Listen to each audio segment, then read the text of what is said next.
Bueno, seguimos. Eh, bueno, en relación a lo que estaba planteando era que justamente en esto de no quedarnos en los libros, me parece, eh, que planteaba un poco Hugo, y un poco esa era la idea de también que ustedes pudieran compartir sus historias, que es interesante cuando uno tiene que escribir su propia historia con la misión de Dios, aparecen cosas muy interesantes que, bueno, vienen a confirmar justamente eh, esta cuestión que nosotros venimos hablando, ¿no? Una misión que abarca la integridad de la vida y que abarca la integridad de nuestra persona también, ¿no? Todas las dimensiones. Así que un poco, yo no quiero decir que esa sea, digamos, la característica distintiva de la misión de Dios en América Latina, porque esto también lo han ido descubriendo, eh, digamos, en otros lugares del mundo. Lo que sí creo es que me parece que en América Latina, tanto desde diríamos, el sector católico romano como el sector protestante, ha habido en los últimos años una, eh, digamos, un esfuerzo por dejar por escrito, por poner por escrito una teología que se vive, que es esta teología de una misión que se encarna, no es una misión que solo queda en transmitir un mensaje, sino que es un mensaje que se encarna en una cultura. Y en ese sentido, me parece importante que ustedes, cuando escuchan a Néstor Miguel, cuando habla de América Latina, va a plantear que una misión que se encarna en el lugar, en el contexto donde estamos, eh, tiene que hacerse cargo de los desafíos que ese contexto le plantea, ¿no? O sea, no podemos mirar para otro lado cuando suceden algunas situaciones. Y en América Latina, bueno, me parece que eh, esto es lo que ha enseñado el recorrido de algunas iglesias, ¿m? Que acá no estamos hablando ni solamente del crecimiento numérico, ni solamente del, vamos a decir, el tamaño institucional de las iglesias. Estamos hablando si ciertos movimientos, sectores de iglesias han sido fieles o no al llamado de la obra de Dios en ese contexto, ¿no? Tampoco somos quienes para juzgarlo, lo que sí digo es que me parece que aparecen distintos testigos y huellas en este recorrido joven, diríamos, que tiene la iglesia cristiana en América Latina. Y un poco vamos desembocando en eso. En esta semana 5 también van a ver el segundo capítulo que tienen que leer, primero el video, perdón. Después la primera lectura que tienen que hacer es la de Evangelio y Culturas, que es un capítulo del libro de Teología Práctica en América Latina, que ya leyeron de Suez, el que pero también es el editor Roberto Suez, y ahí va a plantear justamente algo que a veces a los evangélicos nos incomoda y nos cuesta un poco, que es reconocer que la Iglesia eh, católica romana, con todos los errores que nosotros le podemos mencionar como evangélico, digo, me incluyo porque soy evangélico, pero digo, históricamente el protestantismo le ha mandado, digamos, a la Iglesia Católica Romana una serie de errores y horrores con la conquista y con la colonización, pero también hay que decir que en ese sentido la Iglesia Católica Romana, en su diversidad tan grande que tiene, ha logrado encarnarse en algunos lugares, ¿no? Este, expresando la cultura de algunos pueblos o la hibridez o mezcla cultural que significa ser latinoamericano, ¿no? Que no nos vamos a meter en ese tema porque es sumamente rico pero complejo.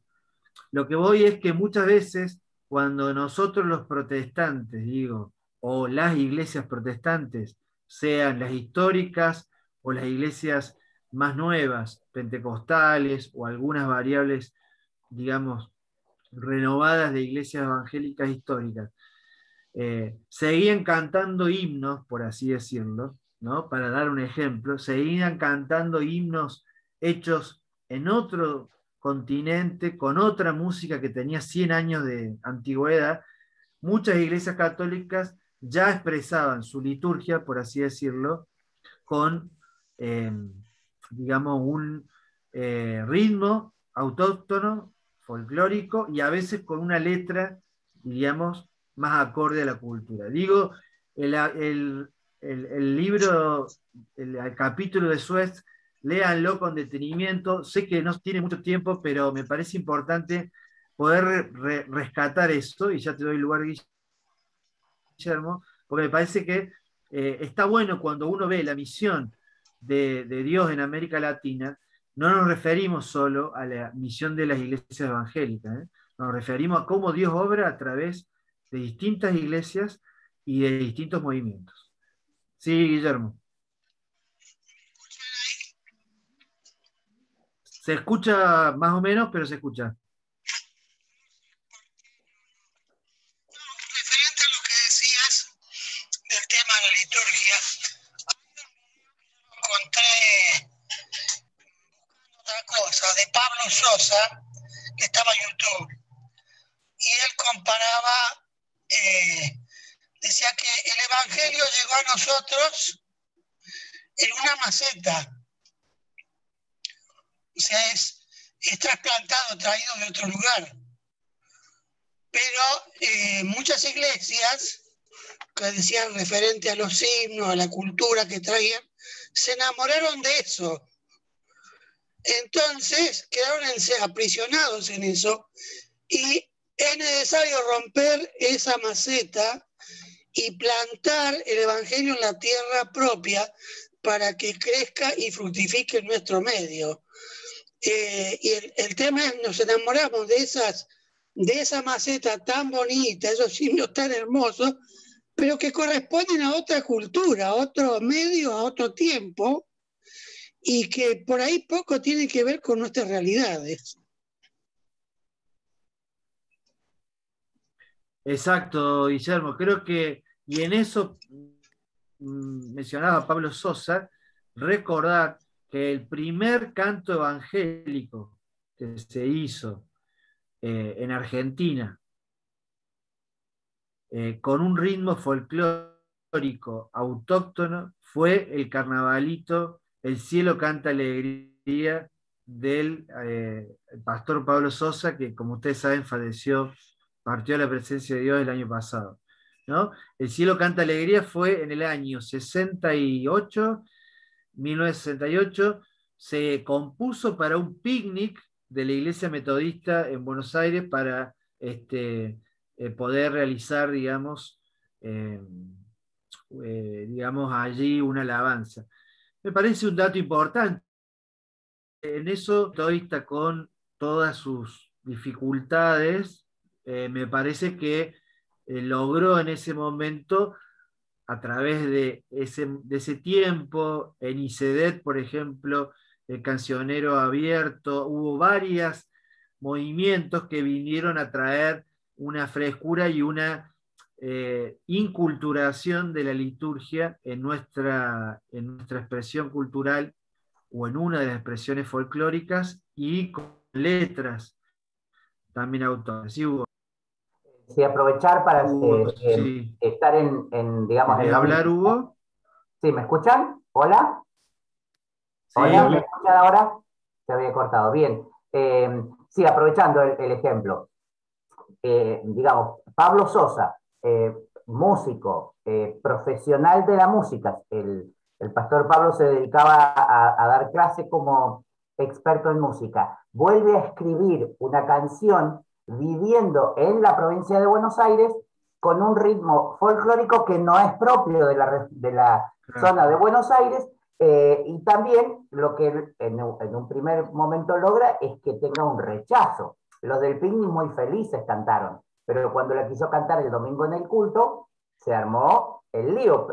Y otra vez, es un ritmo folclórico de otra parte. O sea que uno debería haber esperado que los norteños hicieran carnavalitos y que Pablo hubiera arrancado con un tango, porque es, digamos, porteño, pero son esas cosas de decir, bueno, la misión la vamos haciendo como vamos pudiendo. El tema es cuando después decir, no, hay que hacer así, hay que quedarse de nuevo con esa maceta, porque otros se enamoraron de esa maceta, que era nueva, pero seguía siendo maceta, ¿no?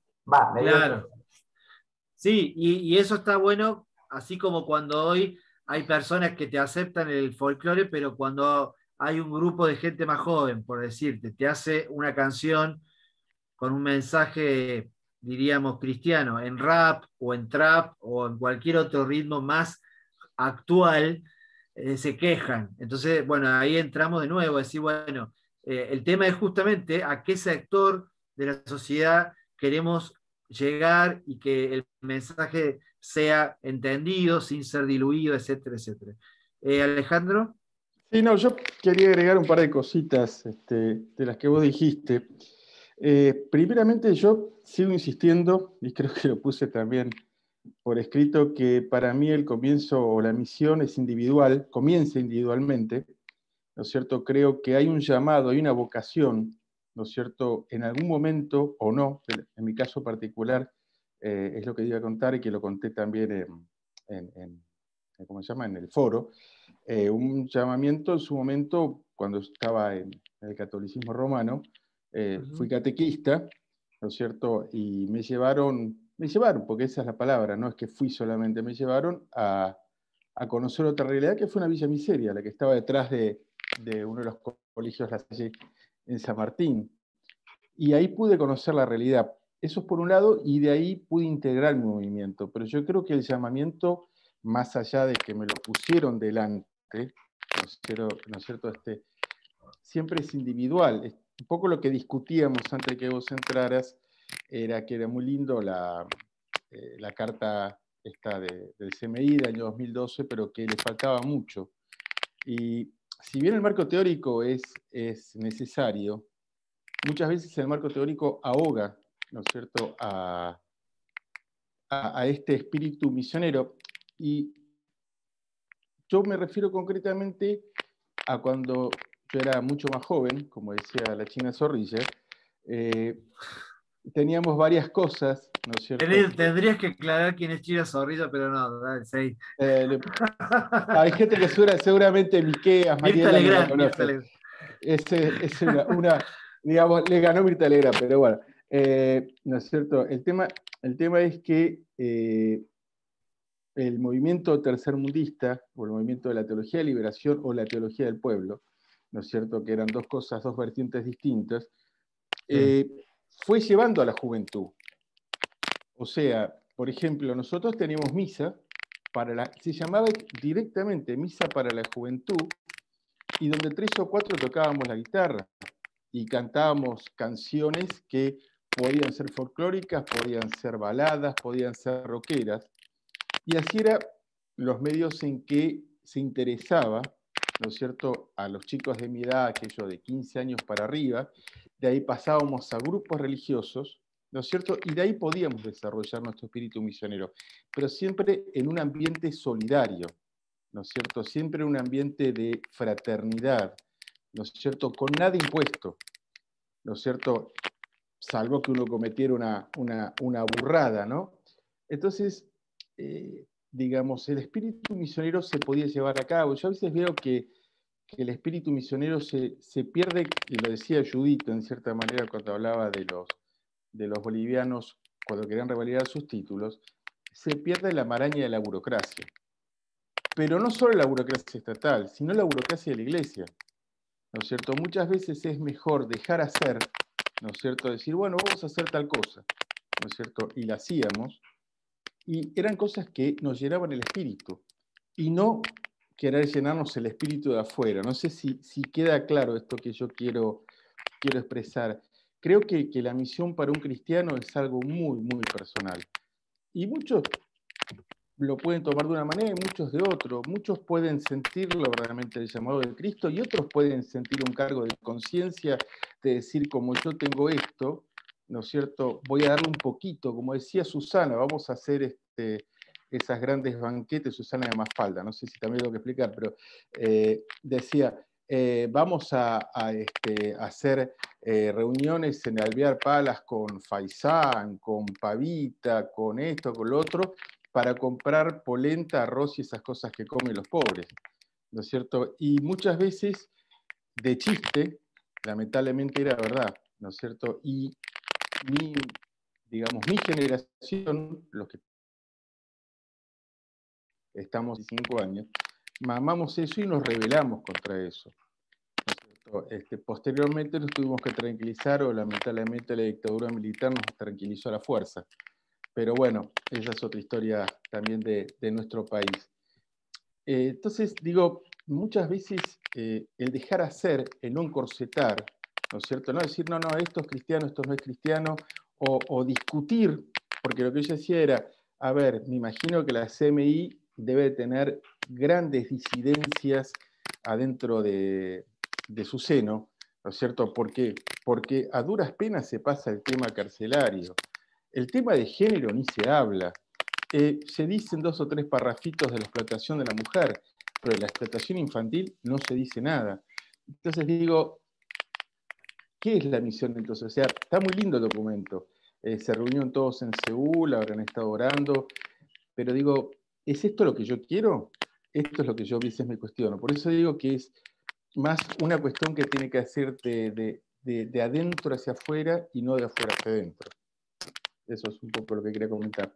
Bien, sí, creo que está, como veníamos hablando Alejandro, creo que está bueno poder integrar las dimensiones, inclusive esto de que también, digamos, esto de la misión, o sea, no es solo una causa que está fuera de nosotros y que nosotros nos sumamos, es una causa que nos involucra porque hemos experimentado en ese, digamos, fluir del amor de Dios, hemos experimentado el amor de Dios en nuestras vidas, de la forma en que sea, de la manera en que Dios haya querido llegar a nuestras vidas, digo, sin poner ningún corset a la obra del Espíritu Santo, ¿no? Me parece que inclusive no solo como algo individual o personal, como decías vos, Ale, sino también, mencionabas también, como experiencias comunitarias, digo, porque a veces hay personas que vos le preguntás, bueno, el documento del CMI, no tienen idea, o le decís a un hermano, a veces de cualquier iglesia, sea de las iglesias históricas, o de iglesias pentecostales, o de iglesias católicas, a lo mejor no sabe fundamentar por qué hace lo que hace, en qué línea misionera está trabajando, pero sí está en una experiencia colectiva y personal de la misión. Y creo que eso es, digamos, esta materia lo que hace es tratar de ayudarnos a pensar y ayudarnos a quizás también reflexionar cuáles son los desafíos que tenemos hoy. En ese sentido, después va a haber un artículo o un ensayo mío sobre la teología latinoamericana, que se le llama de la liberación porque fue el sello que le puso, digamos, esta experiencia y relectura teológica en América Latina, pero en realidad es teología latinoamericana, digamos, a secas, porque se hace desde América Latina.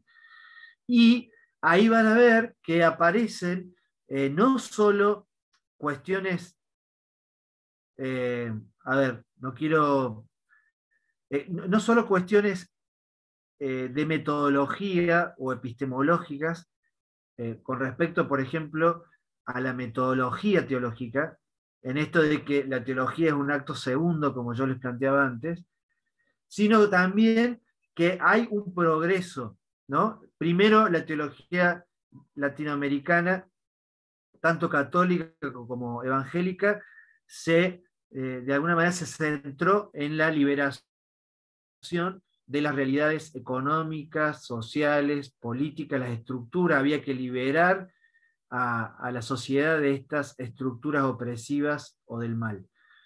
Pero después hay una progresión en esto de poder ver que la liberación es mucho más profunda y va justamente a tocar nuestras realidades relacionales, nuestras realidades culturales.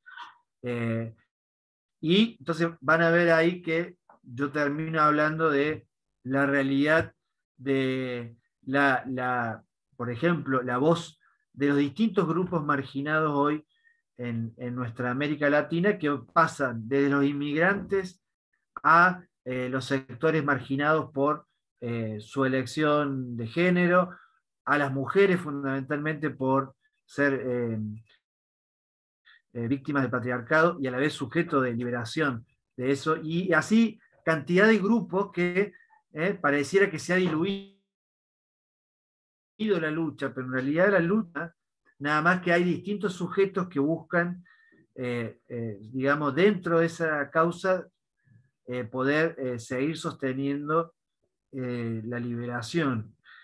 Eso por un lado, y por otro lado, el tema ecológico que no es nuevo, pero que en realidad la teología lo viene articulando no hace mucho tiempo, la teología y la misión de la Iglesia.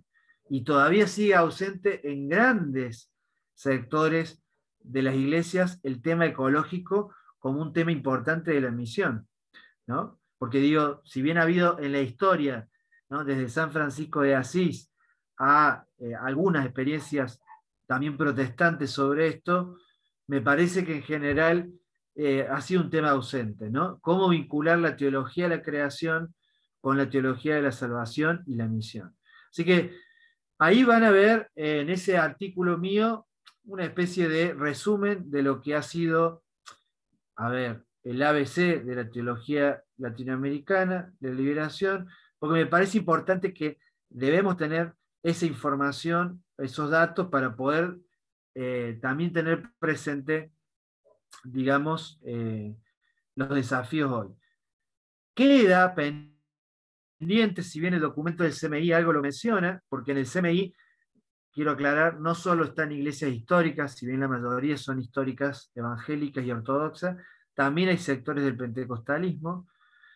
Queda pendiente y sería riquísimo, como yo digo, poder debatir el tema del pentecostalismo en América Latina. Ustedes saben que la primera iglesia pentecostal en América Latina se da casi en el mismo momento del nacimiento del pentecostalismo como tal, en 1905 en Los Ángeles.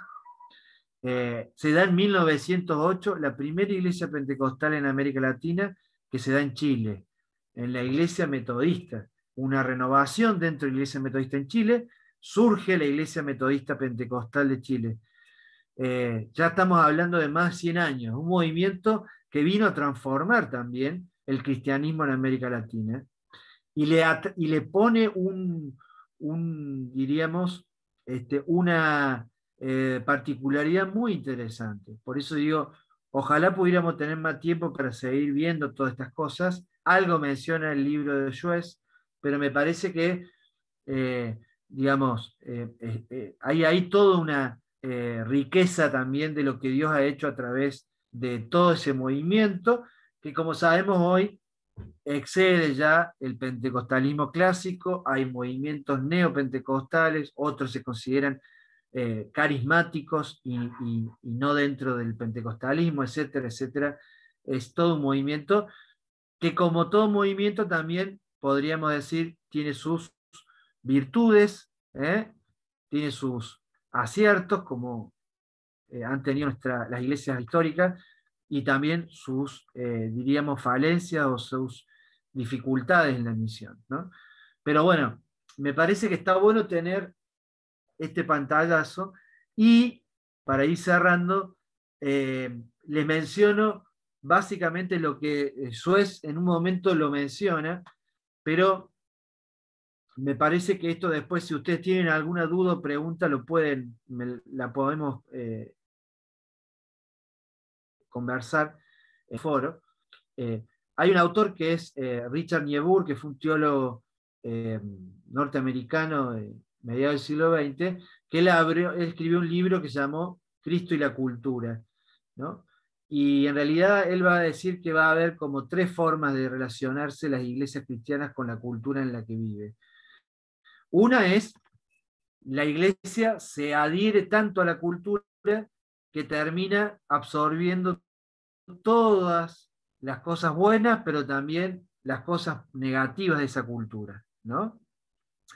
La segunda postura es una postura donde la iglesia se pone como en contra de la cultura, ¿no? O sea, todas las iglesias, vamos a decir que de alguna forma son tan críticas de la cultura en la que viven que se terminan aislando de alguna manera, imposible aislarse del todo, pero se terminan aislando y quizás formando una especie de eto dentro de la cultura o la sociedad en la que viven. Y un tercer grupo que es diríamos, la que intenta vivir esta realidad compleja, tensionante, que es, bueno, nosotros vivimos en esta cultura, en esta sociedad, aceptamos y somos parte de esta cultura, vamos a aceptar algunas cosas, las vivimos desde la fe, pero otras no las podemos aceptar y vamos a cuestionarlas y vamos a ser sal y luz en medio de ellas. Podría poner algunos ejemplos concretos porque va a depender mucho de eso. Sí, ya nos vamos a ir retirando y terminando, pero me interesa que puedan ver ese artículo de Suez. Son unas 20 páginas cortitas, en realidad de un libro, no son páginas de A4, pero bueno, espero que disfruten esta semana de lecturas y váyanse poniendo al día con las demás actividades. Así que no sé si hay alguna pregunta o duda, consulta. No, yo hice una pregunta. Sí. Si querés, bueno, la explicás ahora o te la mando en el foro, porque cuando dijiste acerca de las iglesias que están en contra de la cultura y como que son un gueto, ¿esas iglesias se podrían llamar sectas, por ejemplo? No necesariamente, según, digamos, claro, no necesariamente, según, vamos a decir, la definición sociológica de lo que es secta, no necesariamente, ¿no? La secta en general lo que tiene es un grupo muy radical que tiende a aislar a la persona de la familia, del entorno, de una manera muy, diríamos, radical, ¿no?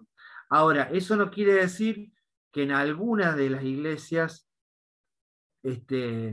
pueda haber, diríamos, dimensiones sectarias. O sea, alguna iglesia o un grupo religioso puede tener elementos sectarios, aunque no lo convierte en una secta, ¿verdad? Digamos, cuando uno dice secta, bueno, menciona, qué sé yo, la experiencia de Jim Jones, por decir, para no decir ninguna experiencia local, donde todos se fueron a vivir a la montaña o a un sector alejado y terminan cometiendo barrabasadas, y no solamente cristianas, hay de todo tipo.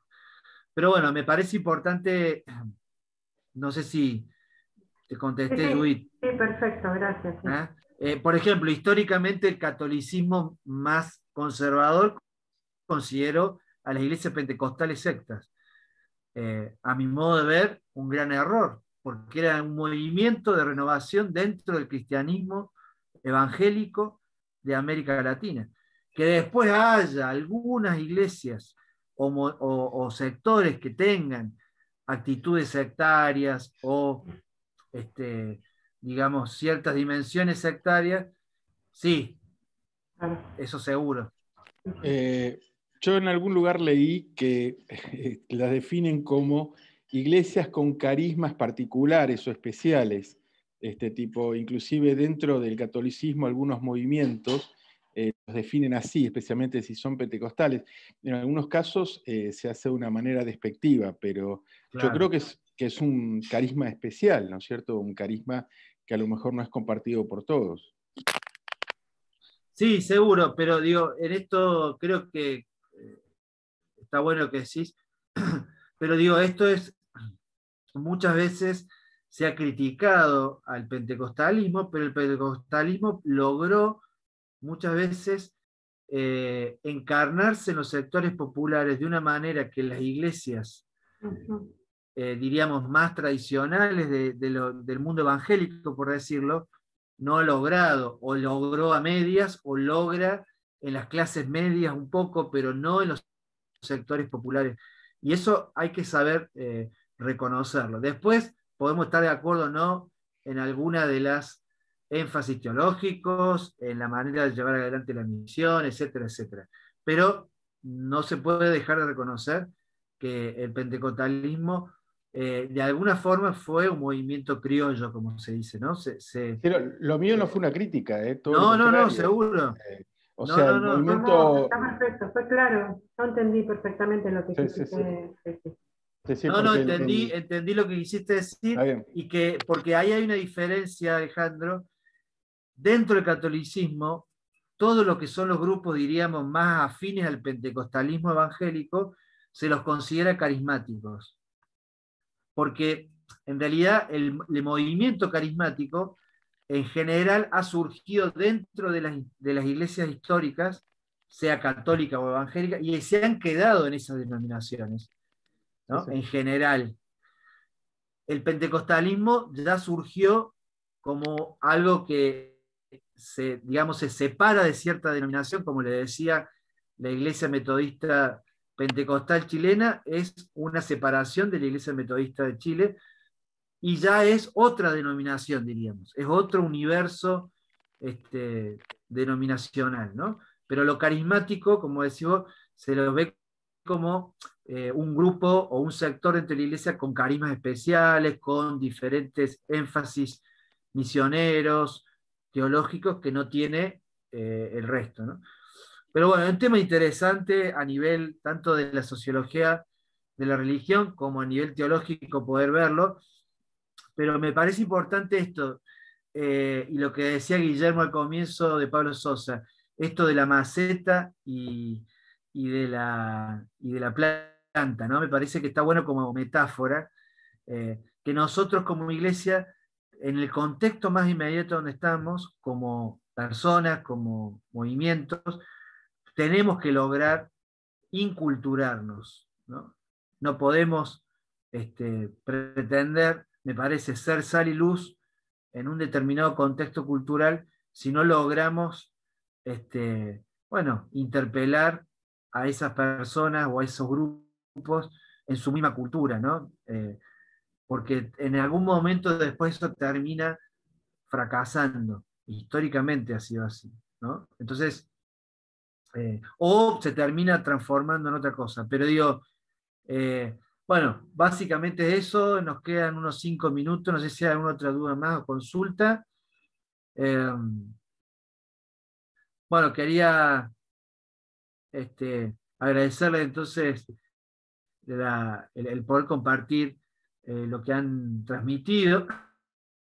Tenemos una diversidad de los alumnos muy, muy interesante, y me parece que eso nos enriquece. No les quiero adelantar nada de la semana que viene, pero ahí vamos a tener que elegir varios desafíos misioneros donde poner el foco, donde cada uno va a tener que hacer un foco en un desafío, ya sea el ecológico, el de género, la cuestión del discipulado, o en la cuestión, digamos, de distintas temáticas que hoy afectan a la misión. Bueno, gracias a cada uno y a cada uno de ustedes por el testimonio. Gracias, Ángel, por comenzar la clase. Y bueno, nos estaremos viendo, si Dios quiere, el martes que viene. Abrazo, bendiciones. Chao, muchas gracias. Chao, un abrazo. Nos vemos. No, gracias a todos. Hasta luego. Chao, chao.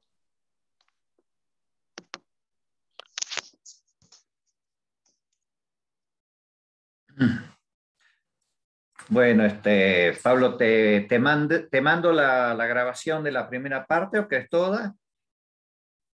El otro día no te mandé la otra, pero no sé si querés que te la mande. Sí, en realidad, si podés mandarla, vos la tenés grabada en el Drive, ¿cómo la Yo tenés? lo que hago, la bajo y la subo a YouTube para poder mandar link. Ah, bien. Sí, Lo que hago. mándamela, sí, yo la subo después al... No, yo lo puedo subir también a la página. Lo que pasa es que como es mi YouTube personal, por eso no lo puse en la página. Pero no sé cómo hacerlo para pasar. Yo no lo puedo pasar a la página de Ausel. Si yo te lo puedo mandar a vos y lo podés pasar a la página de Ausel, ahí te lo mando. Yo no lo sé hacer porque no me dan Sí, permiso a mí.